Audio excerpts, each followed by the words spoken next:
Welcome to the Vert and Vert Sports Show. I'm your host, Jacob Verde, joined by my guy, G-Sportz. G, good morning. How you doing, man?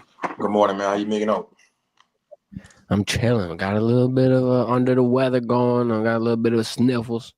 I'm all right, though. Can't complain. We got a flu stream going on. Never had a flu game before, but we get to try the old Michael Jordan flu game, G. We got a couple of updates for y'all today. Obviously, and LSU adds another coach to the coaching staff. I mean, it just keeps getting better. You keep adding, keep growing. Got some recruiting visits for this weekend. Senior Bowl recap. Senior Bowl will be tomorrow at 1 o'clock. And Saints head coach search. Gee, the Saints are in a bind. I mean, who would have thought that the team hosting the Super Bowl would be running around like chickens without their head cut off? It's Mardi Right. Gras. It's Super Bowl time. You're supposed to be relaxing in New Orleans. You're supposed to be chilling out. And really, you're doing the opposite. You're stressing. You don't know what's happening. Is it Kellen Moore? At first, everybody thought it was Aaron Glenn, and that would have been a great fit. And then now, Aaron Glenn finds a better situation, and the Saints just can't find something to compensate for all the struggles. I mean, there's cap problems. There's quarterback problems. We'll dive into that at the end of the stream. But let's start it off. We talked about this a little bit on Wednesday, but G, I wanted to pick your brain on this. The Lance Guidry hire. Talk about him and just like the connection you think this will be able to make with the staff and the overall it seems like the goal is to get as many Louisiana connections as possible. And obviously he played at McNeese State, coached at McNeese State. I believe he coached at Southeastern as well. Just talk about Lance Guidry and what you think he'll bring to the squad as a new analyst. I think this is just another stepping stone for Lance Guidry to get to, a defensive coordinator spot somewhere on a power forward level. I think that was a good idea with Brian Kelly bringing him in to bring another Louisiana tie to the staff to be able to have those relationships in the state and be able to keep kids at home. And so, I anticipate him being at LSU maybe a year. Okay. And then I think he'll be moving on. So, but I think it's a good hire, to add to the staff. He has a lot of experience, and like I said, he got Louisiana ties. So, kudos to Brian Kelly adding another Louisiana, another person from the state that can have relationships. You know what I mean? So, thought it was a good hire. And this kind of is like a good little opportunity for him to show what he's made of at this level. A lot of people had questions with him in the coordinating spot he had at Miami for 2 years. It was his first real, opportunity at the Power 4 spot after being at, I believe it was it? I don't know if it was Memphis, but they had hit a school get to like number 8 before he had Marshall. that's who it was. I knew it was a school with an M. And then he goes to Miami, and they have some struggles. I mean, the interconference play, they're giving up 40 points per game, and there's just a lot of head scratching going on. But, gee, I feel like in this role, you get to slow down a little bit more.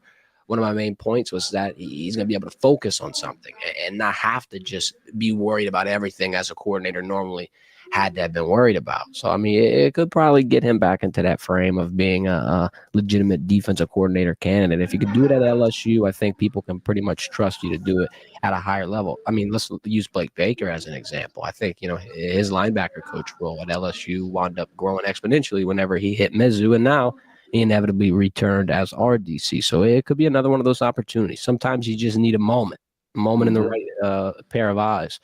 They got another coach that they added, but on the other side of the ball, got Alex Atkins from Florida State. I believe he was their offensive line coach, and he's going to be moving into a similar role, offensive analyst. Now, what do you think he's going to bring to the table? Is this going to be something that helps mend that offensive line turnaround with all the pieces that you have missing, or is he just going to be an overall overseer of this offensive scheme? Once again, Atkins is somebody that he was an offensive coordinator for the Seminoles. Norvell ended up letting him go because of the struggle of the offense. Let me put my phone on do not disturb. Like I was saying, adding Coach Atkins to the staff, I thought it was a good hire. He has experience calling plays. We know he was the OC the last 2 years at Florida State. Norvell ended up letting him go because of the struggles of the offense, but I think that wasn't really his problem. I don't think he was the reason why that offense struggled. The quarterback had a lot of trouble. He ended up getting hurt.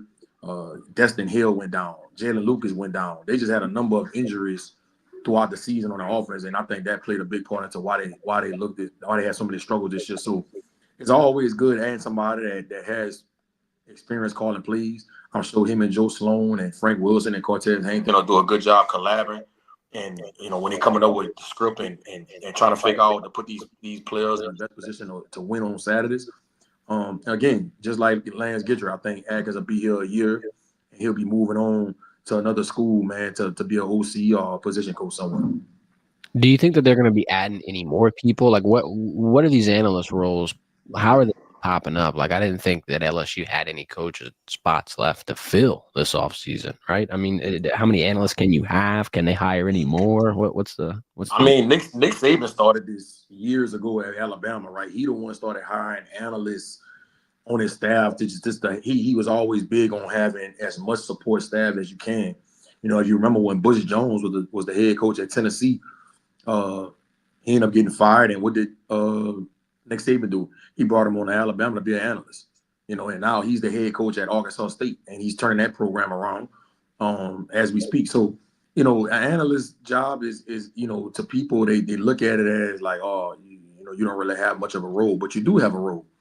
And I think sometimes when you've had experience before you was an analyst, it usually means that you're going to be at that school maybe a year, sometimes 2 years, and then you'll be on to another school to have either a bigger role, whether it's a coordinator or a head coaching job. So that's what I see for Atkins and Lance Gidry.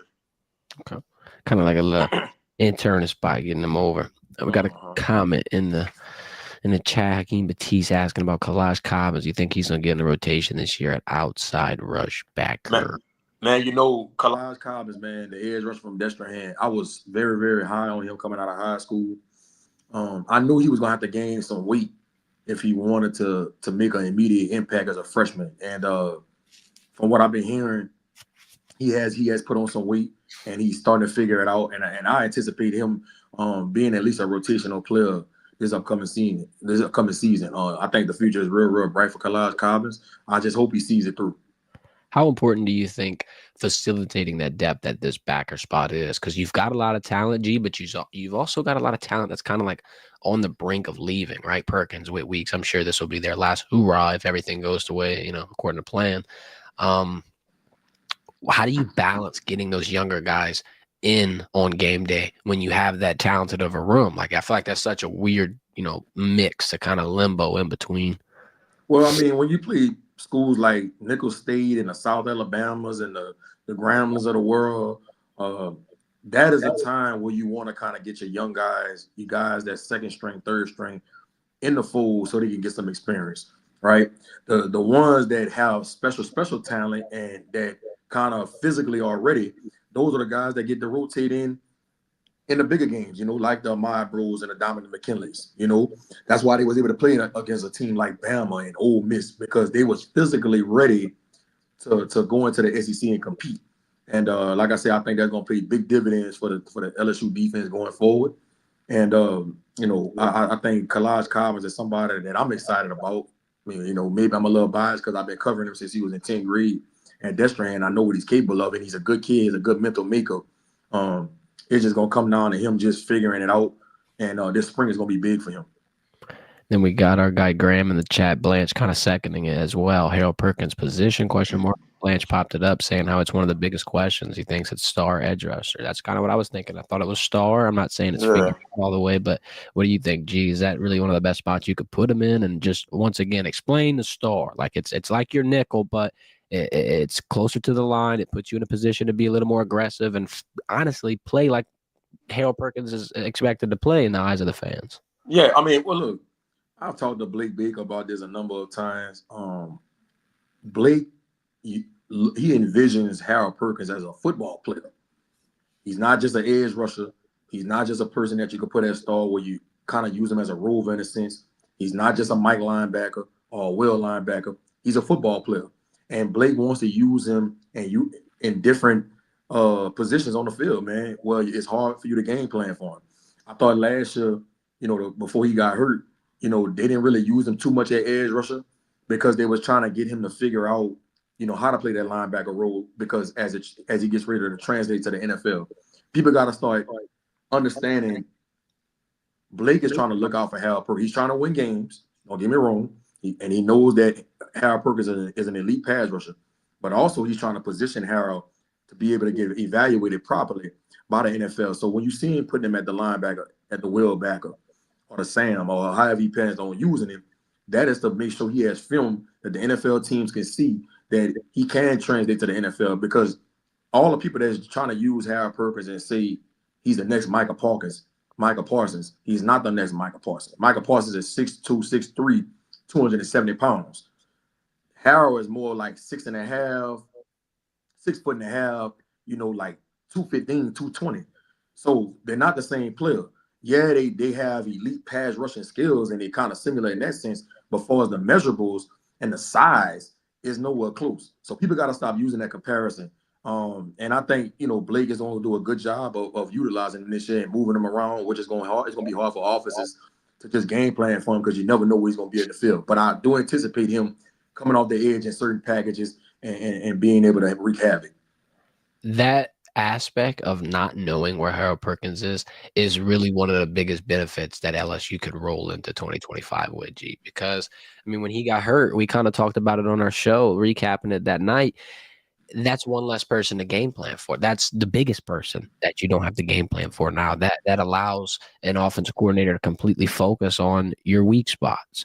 If you got a player like Harold Perkins, and then let me parlay this into the Blake Baker comment you made as well.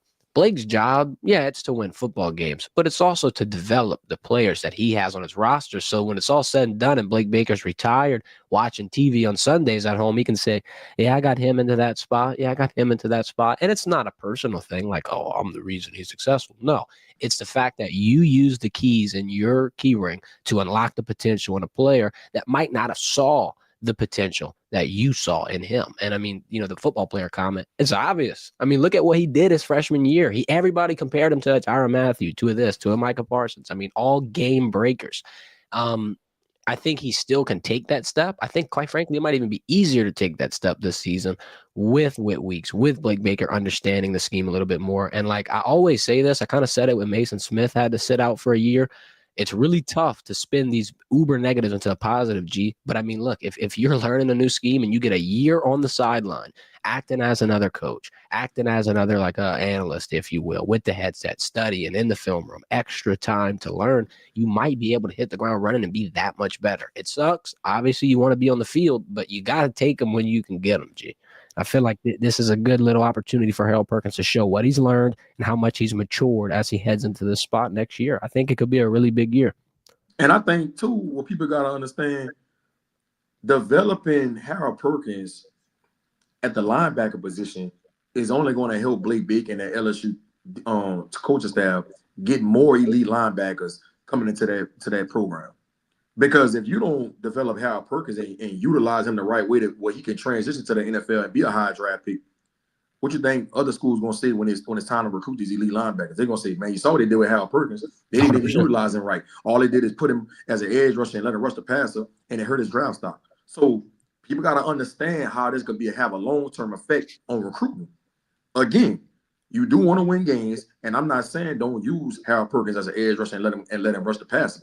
But what I'm saying is I think that Blake's plan to use him at different spots will help them win games, and it's going to help Harold Perkins develop and get evaluated the proper way by the NFL team where he could be the highest draft pick possible. I agree because, let's say you meet that offensive coordinator who's able to put a 6 blocker out there, identify where Harold Perkins is and stop the rush. Now, if Harold Perkins all year has been playing in a hybrid spot where he's doing everything, he's in coverage, he's doing this, he's doing that, now that won't affect him as much. But if he runs into a spot where they do scheme him out and he does go AWOL and you miss Harold Perkins, that's when, this is really going to show. I feel like Blake Baker's got a method to the madness here. I'm going to trust him. He's getting paid the big bucks and I'm over here speculating. So somebody's I'm telling y'all, bro. The dudes they got in the portal is really, really good. And the guys they got coming back with that experience, them young pups, are really, really talented. I anticipate this defense looking totally different. Now, those guys they got in the portal, on paper, I think they some of the best in the country. And they're going to be some high draft picks. It's all about getting them to understand the scheme and getting them to mesh and getting everybody on the same page collectively, all 11 players. if they do that, I'm telling y'all right now, LSU defense is going to be top 10 in the country next year because they got all the pieces out the portal. I think the only position that they got to go try to look for in that portal before the season starts is that Mike linebacker spot because no disrespect to Wes Weeks, and I said this a couple of episodes ago. I just don't know if he's ready. Him or Devon Keys is ready to be the starting Mike linebacker in the SEC. I'm just not sure about that. And so I think that's the only position they need to go try to go find in the portal. If you do that, I think you good.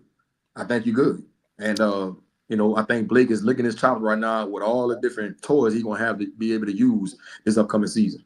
Yep. And then another thing that happens potentially, G, if you add that Mike linebacker, maybe you put a little more, fire under someone like Wes Weeks or Devon Keys, and they're like, oh shit, somebody's in this room taking my job. Let me act up. Let me get right. Let me get. And then look, the following year, not Devon Keys and Wes Weeks. Maybe you're ready to be that starting Mike linebacker. You've been in the system 3 years. What you'll be going into your third year, in that system, and your body is more physically developed. You probably got some rotational time. Devon Keys got a lot of rotational time this year, and so I think they're a year away from being able to be that starting Mike linebacker in that defense.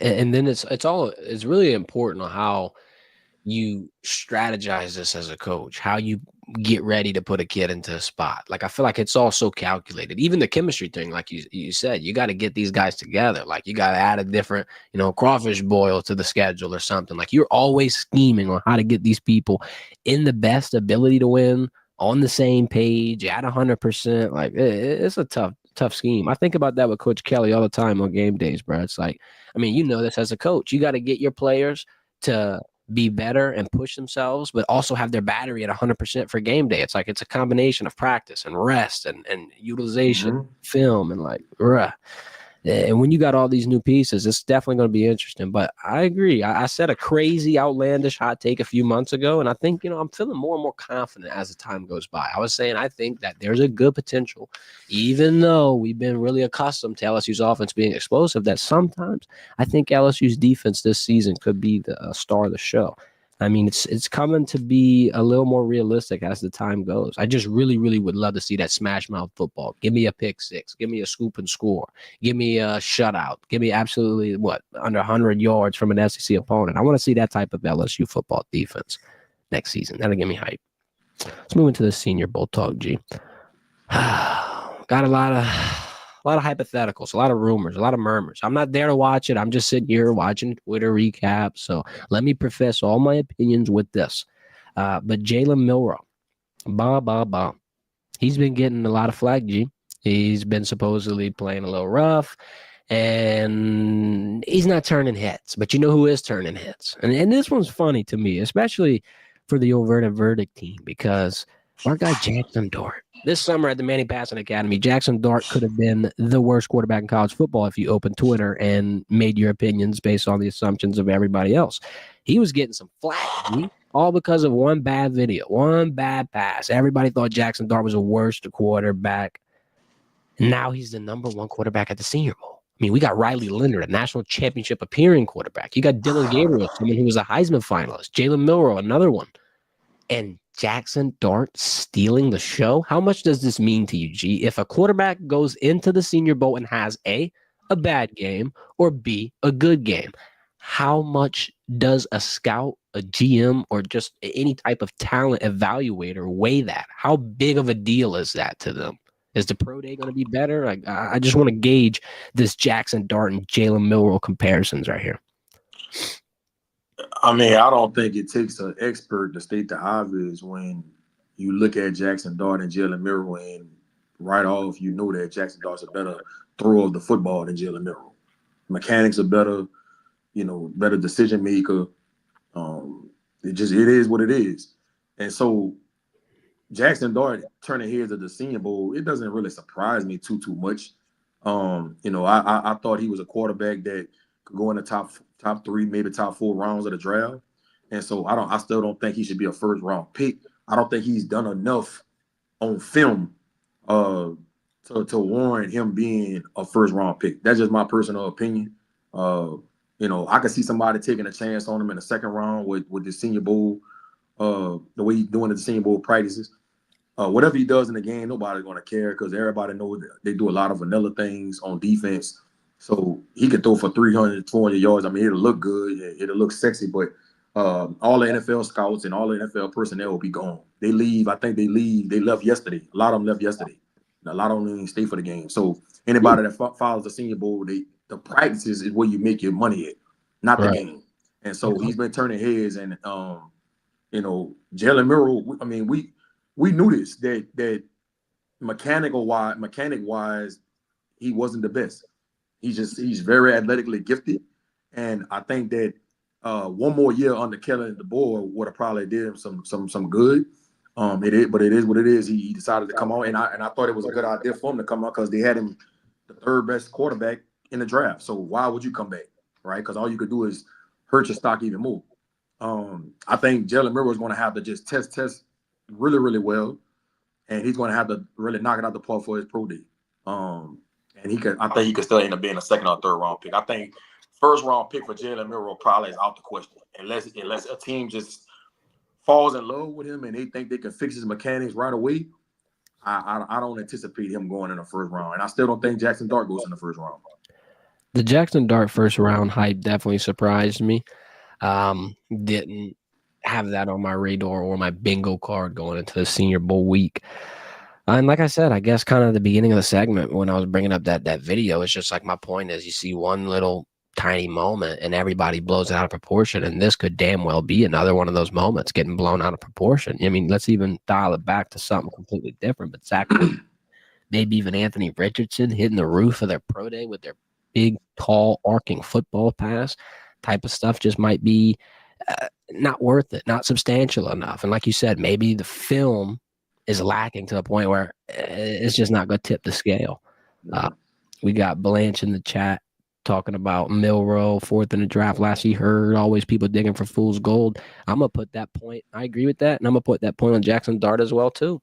I think that could be why someone would take a reach on him, would maybe, have an outlandish pick and grab number 2 in the first round. It's because all their other, picks are taken. This class is so thin, and they're just trying to hope that they are the next Nostradamus OG. Like, that's the only reason I could think. It just doesn't seem like a smart choice. That's my take on it. Right. Let's talk about the LSU talent that's in the Senior Bowl, though. You got a lot. Well, let's talk about Bobby first. Our guy Jack Besh. I think he's having a good little turning head performance. I think what he's been able to show off, the catch radius, the route tree. I'm going to dial it back to what Bill Belichick said about Rob Gronkowski. The catch radius being at the damn knees, the feet, the waist, turn around and catch it. I mean, there's not really many places you can put a ball around 87 Rob Gronkowski and he can't get it. I think Jack Besh is in that same role. I think he's also a hybrid player. I think not only can he run extremely well route-wise, not only can he be one of those vertical threats, but I think he can block. I think he's a physical player. I think, when he was at LSU in that tight end hybrid role, he was kind of able to bounce in and out. He played some slot as well. I just think you get a lot with this. I mean, I saw someone compare him to a wide receiver that the Rams would be able to use, and that Sean McVay offense, similar to what Cooper Kupp does for Los Angeles. And I feel like that would be a really cool comparison for Jack Besh. Tez Johnson has been turning heads a lot as well in terms of the wide receiver room. For LSU's players, you got Miles Frazier, who's been balling in his reps. Emory Jones turned a couple of heads. There was about a string of 3 plays where you had some people on Twitter debating, did Emory Jones win all 3? Was it split? I'm going to vote for Big 50. I think he got him. I think that he put him in a situation where he locked. Quarterback was behind him. He can't keep moving, and he bent a little bit, but he didn't give. I think that he kind of stopped him in his tracks a little bit. I'll be his advocate. And Mason Taylor. It's kind of another one of those situations like Jack Besh, showing off the catch radius, showing off what he can do with those hands, and then the intelligence off the charts, the interviews. I think he's really wowed a lot of people. Jason Taylor and Daniel Jeremiah have been preaching, posting for him. Obviously, Jason's his dad, so it's a little bias in there. But Daniel Jeremiah, NFL scout, said he sees Mason Taylor having a long NFL career. And it's exciting to hear. I mean, when you see people like this, like Emory Jones, like Mason Taylor, completely develop in front of your eyes as an LSU fan, makes you proud to watch them go and get their name called at the NFL draft. G, what have you been watching from their Senior Bowl performances, and what do you think about their draft stock? Have they been raising it? Who's been keeping your attention. I think Mason Taylor is what everybody thought he was going to be. This guy, just like you just say, going to play 8 to 10 years in the league, going to be a really, really good player for whatever organization decides to draft him. So I think people seeing him in person is like, okay, you are what we thought you were. Miles Frazier, though, I think this guy was projected to go 6th round undrafted. I think now Miles probably could mess around and creep into the 4th round. Possibly, maybe the 5th round at the latest. I think he's playing that good. And you can tell that a lot of the scouts didn't think he could move as good as he's been moving. And I think that he has helped this draft stock tremendously, man. Emory Jones, some people say draft stock fell a little bit this year because going into the season, people thought Emory was going to be a 1st round pick for sure. Well, when the season ended, he was kind of contemplating if he wanted to come back because they had a lot of scouts saying now he's probably like middle of the 2nd, possibly early 3rd. Well, I think after these Senior Bowl practices, you got some teams that's probably saying maybe he might go at the end of the 1st now. Okay. So we'll see. I just don't see Emory going past the 2nd round. I don't see it. I just don't. He's too athletic. He's too physical. He has the mindset to look for, and he's been putting on a hell of a show in my opinion. And yes, he did win all 3 reps in my opinion. Yo, so much damn experience too. Playing as a true freshman, G. TL. In the toughest league. The toughest. And he was put in a spot where, quite frankly, I feel like it was rough. New quarterback, new offensive scheme. LSU's got all the pressure in the world. And then the next damn year, they're over there holding up Heisman trophies. I think he did a pretty good job protecting his QB. Let me give some love to Miles Frazier real quick, though. I want to point out, LSU fans, don't forget, this dude played every position for you on your offensive line. They have lined this man up at center. They've lined him up at tackle. He played most of the snaps at guard. This dude can do everything. And that's another reason why I think he's going to end up going. He might sneak. He might mess around and sneak in the 4th or the 5th round because the versatility. And if you look at the NFL, man, old linemen go down all the time, and you gotta mix and match and pull and move guys around and stuff like that. And you got somebody that can play center, guard, and tackle. He's gonna be utilized really, really well in the NFL. I don't anticipate him being a starter, but he's gonna be somebody that's gonna always be on somebody's roster just because of the versatility and what he's been showing at the Senior Bowl practices. Shout out Big Z. Before we move on to the Saints segment, let's hit this comment section. Hakeem in the chat. Not enamored with the QB class. Saints would do better bringing in Justin Fields to battle it out. Ooh, that's interesting. Then he put in the chat, Mason Taylor's going to help a team. He's talking about him potentially being one of the best steals in this year's draft. Yeah, I agree. I mean, he had a lot of catches. I don't consider Mason Taylor a steal. And that's because you know ball, G. That's because you know ball. That guy gonna be a really good tight end in the league, man. I agree. I think, what he proved over here with having the most catches and yards for a tight end in LSU's history. Then, I mean, you pick your game. Yeah, the Alabama 2-point win, the damn 10-catch game. There's a lot of moments that Mason Taylor has had to make a LSU fan's heart warm. I think he could definitely translate that to the NFL. And I ain't gonna lie, G, I'm gonna say something that might hit a little close to home for some of these Saints fans. I want him to go to the Broncos. I want to see what Sean Payton can do with MT because I already compared the situation to, and not height-wise, but he's just done magic with Jimmy Graham.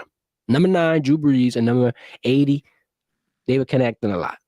I feel like if you go put 86 with Bo Nix, might be able to have some magic happen. That definitely will be a good fit.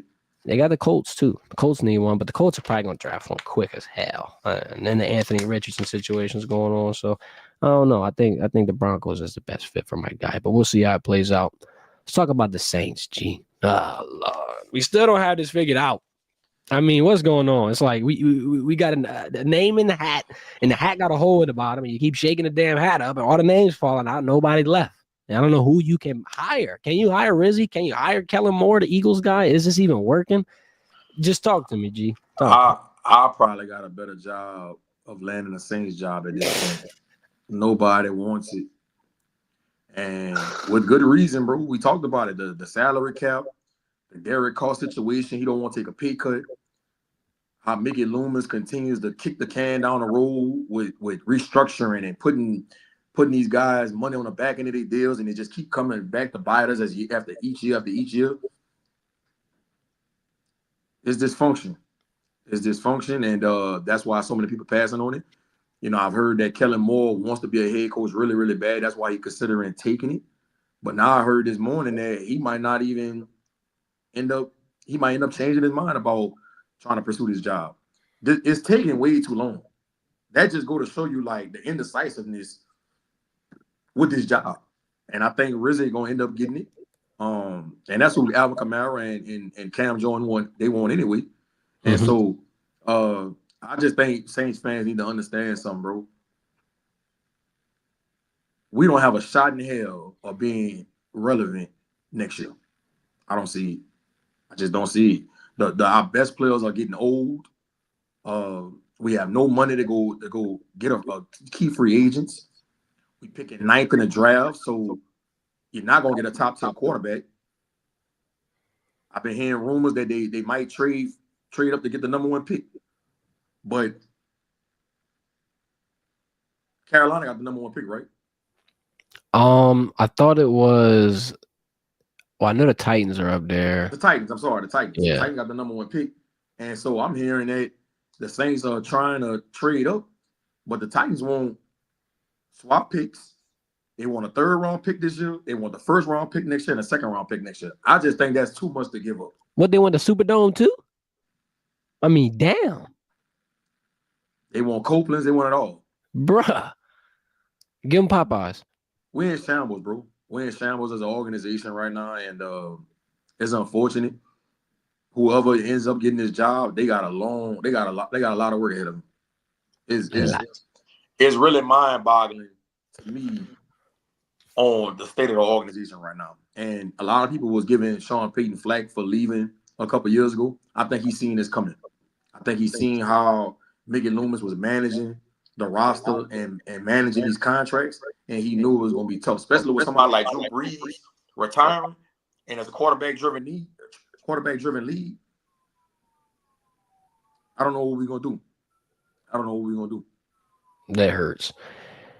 And then Sean Payton has, like, every time he tells a story about his time in New Orleans, like the time where they almost drafted Patrick Mahomes, or they were looking at Lamar Jackson. Like, how many almost did the Saints have? The Saints have been almost there so many times. I mean, they were close. Look, in 2018, G, if you'd have told me that the Saints wouldn't have ended this run that they were on without even at least a Super Bowl appearance, I'd have been surprised. You were a game away, well, really a flag away from a Super Bowl appearance that year with the Rams. And ever since then, it's been downhill. Like, there's been a curse. Like, there's been voodoo on the Superdome. I don't know how to get it off. I don't know how to lift it. Hopefully, Rizzy can figure it out. But I agree. I think that's going to be the guy that they get. Another thing, I'm so thrilled by how Mike McCarthy, he would rather sit at home and wait for another job. And he's probably not guaranteed one, G. This ain't like Cliff Kingsbury. He's the number 1. He's the number 1 guy next year when he's ready. But Mike McCarthy don't even want the job. Like, bruh, that's how you know it's bad. I ain't gonna lie. That's how you know it's rough. Yeah. Hopefully they figure it out. Is there a chance that the Saints get rid of Derek Carr, or are y'all locked up with Derek Carr next year? I mean, he don't want to take a pay cut. I heard the little rumors about the Giants being interested, but I just don't see the Giants trade for him and paying him that kind of money. I don't see it.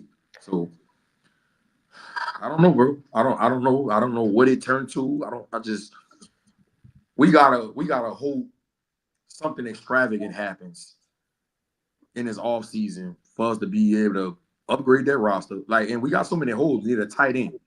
We need edge rushers. Probably D-line. We need another safety because Tyrann Mathieu is getting older, right? Mm-hmm. We need Mike linebacker because Demario Davis, Father Time is catching up with him. Yeah. We need another receiver to go with Shaheed and Alavi, a nice big target, right? And we need a quarterback. I mean, we just need so damn much, bro. I just don't know how that's gonna play out. And much and don't got no money to do it. Like, yeah, and I'm, you know, it's gonna be some trying times for Saints fans over the next year. Hey, the Saints fans, though, if you're Saints and a Pelicans fans, you might be able to have some type of optimism. I think B.I. is about to get swung out of NOLA. I think it's happening today or tomorrow. When's the trade deadline? Because it's coming up. All-Star weekend is all. Yeah, but I said they just picked All-Star teams last night. I think BI is on the move, G. My Rockets second in the West, man. Don't trip. Bro, I want Jimmy Butler so bad to go to Houston. No. I just love it. Okay, hold on. We don't need all that. You don't need. What about Darren Fox? Can you at least get Darren Fox? I like Darren Fox. I wouldn't be opposed to that. But the thing about it, what are we giving up to get Darren Fox? I agree. And I know Jimmy Butler old, but like, bro, Jimmy Buckets. He's too old, 37. You're like, I'm done. And I just don't. I don't know if his personality would mix well with that young group we got. I don't know. I think him and Udoka might clash. I don't want to touch it. Do you think Kevin Durant gets traded from the Suns? How's that? No, I think Bradley Beal is on his way out. Oh yeah, they tried to bench him and move him with that damn contract, bro. Bradley Beal making like $45 million a year or something, $50 million. Oh my God, I need to get a deal like that.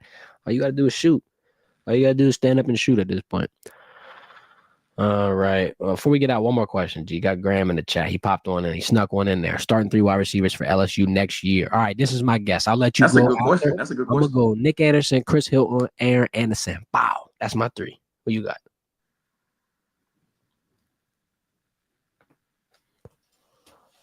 Aaron Anderson for sure. Yep. I'm gonna go with Brown from Kentucky. Okay.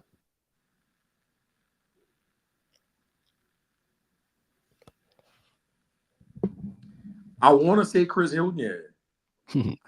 I just know he's battled injuries every year he's been there. So I don't know if he's not battling the injuries.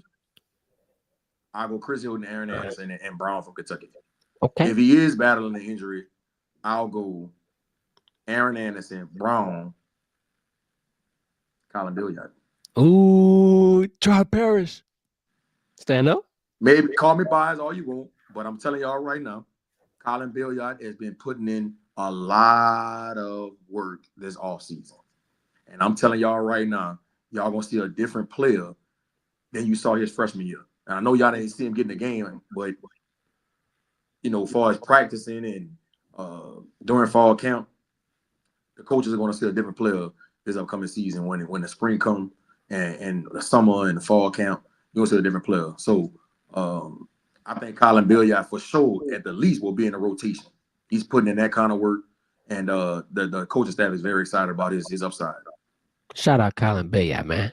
Oh, a Terrebonne alum. We ain't done yet though. You got a lot of left time. Got a lot of time left. I'm excited to see. And then Hakeem in the chat dropping one more. Kyle Parker. Yo, shout out Kyle Parker. He in my MC34 class. I think Kyle Parker's solid receiver.